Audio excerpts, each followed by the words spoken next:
Let's talk clutch adjust today, guys. Brand new transmission 18918B and a brand new 2050 easy pedal heating clutch. Way too much free play once we got this installed. As you can see, between the clutch brake and the throwout bearing, we are looking for a 1/2 inch of play. This is a 1/2 inch extension that I cannot fit up between there. So we are going to adjust this clutch out. Most of the time for clutch wear, you adjust it righty-tighty.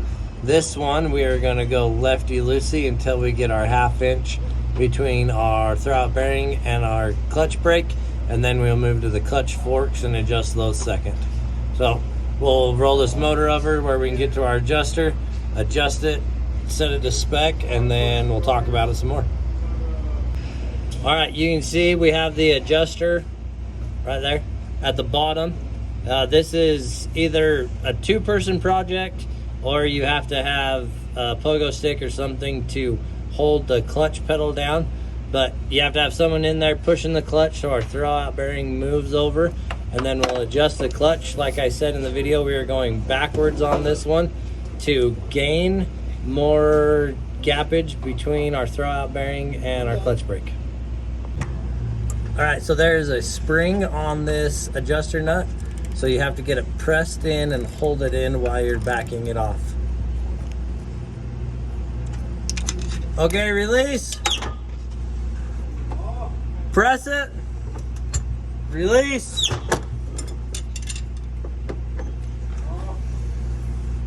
So now we can check our gap. We are almost there.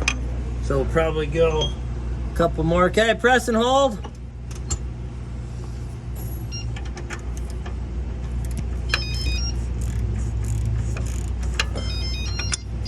Release. Press it and release.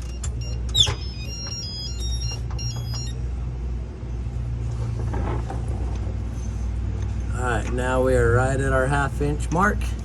So now we'll check the cross shaft or the clutch fork and go from there. Okay, one thing you always want to check too is when you're making your throw of your clutch pedal, when you're depressing it, you want to make sure you're making full contact with your clutch brake.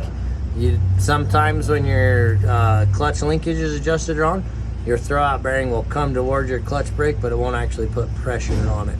So you got to make sure it's touching the clutch brake and smashing it. All right, we have our clutch adjusted where we have our proper gap right here. But now, to set our free play, we want to go to our clutch fork, which is right here, and then our throwout bearing. This should have a 1/4 inch gap. Now we'll use our linkage to adjust that to set to our 1/4 inch gap. And if this is at a 1/2 inch and this is at a 1/4, maybe even a little bit less, that should give us the 2 inches of free play we're looking for on our pedal. All right, this is a clutch linkage I was talking to you about that we're gonna adjust to gain clearance on our clutch fork. We're gonna break this jam nut loose and adjust this rod. We'll actually be lengthening this rod to extend our gap on our clutch fork, and then we'll lock our jam nut. Make sure you lock your jam nut so it doesn't vibrate loose while you're driving down the road. Once we'll do that, we'll check our free play and we should be good with this clutch adjust. Okay, we got our jam nuts broke loose on both ends. So something I didn't say before that I failed to mention, this rod, one eyelet is right hand threads and one eyelet is left hand threads. So you do have to break both of them loose, because as you spin the rod, it either lengthens or shortens it on both ends depending on which way you need to go. So I spoke wrong the first time. To actually gain clearance on our forks, I need to shorten my rod. So we're gonna shorten it up a couple turns, go down underneath and check it. As long as we're good, we'll tighten our jam nuts on both sides, grease it up, and we'll be good to go. All right, it's kind of hard to see from this angle, but we got our gap between our clutch fork and our throwout bearing adjusted. So now we have that 1/8 to a 1/4 inch there, and we got about 2 inches on our pedal of free play.